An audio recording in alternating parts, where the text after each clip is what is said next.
Most kids, as we're growing up, my grandfather used to tell me, little boys should be hurt and not seen, not hurt. Little boys should be seen and not hurt.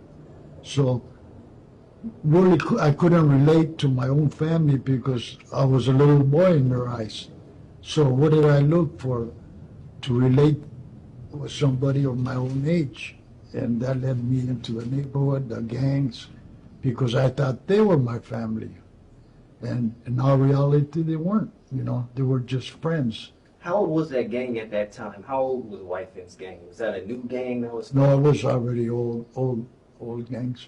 Matter of fact, the older guys used to tell us, well, White Fence, we don't get along with nobody. We fight. So anybody comes down here, you got to fight with them and don't let them in the neighborhood. Then when they started selling drugs, they used to get on us because we used to jump on their customers. And they used to tell us, if you want to fight, go to the gym and make money. Now they don't want us to fight because they're... What starts the hardening process, to where, you get to the point to where you can commit these crimes, these serious crimes for your gang? I mean, how'd you get, to... See, after the first time you do something, it becomes easier. That first time, whatever you do, steal a car or jump on people, after the first time, it becomes easier and easier. Then it becomes a way of life. You play the part, you become that part, and you end up with a callous heart. Okay, now, how did you get to the point that pumped you up to where you were able to do your first serious crime? Like, how did that start? How did that happen to where you're like, because I know your mom probably said you don't do that, or somebody in the house said... I went into serious Roybal when I was around 11 years old, and I stole a baseball glove and got away with it. Then I went back and I stole the baseball shoes. Then I went back and never got arrested. And I kept on going back till somebody got arrested, one of the guys, and he gave up everything where we had $500 worth of merchandise buried. But as each time I done something, it became easier. The first time you do anything, either you're scared or you got butterflies. You want to prove to your peers or your homies that you could do it.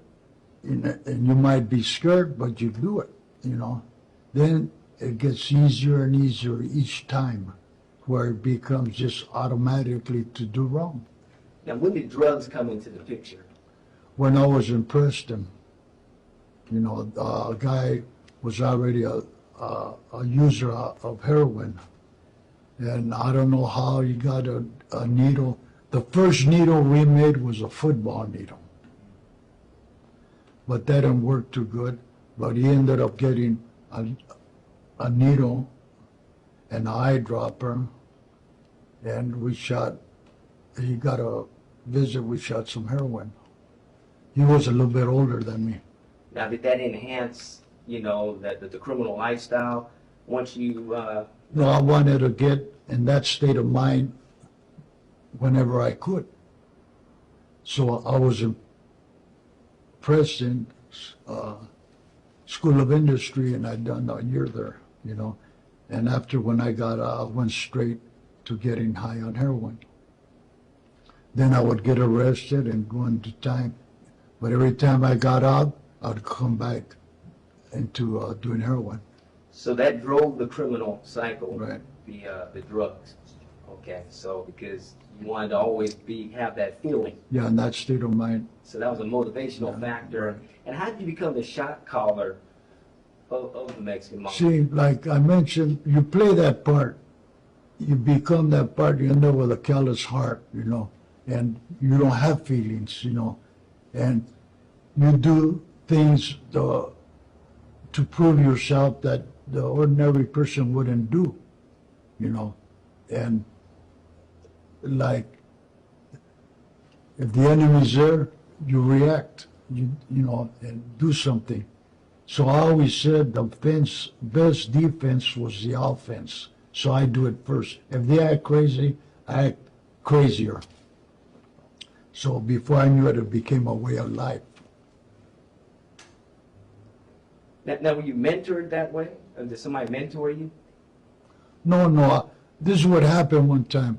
I'm in Biscuit Center, and this guy was mentally disturbed. He was crazy, which I call crazy, and he was acting up.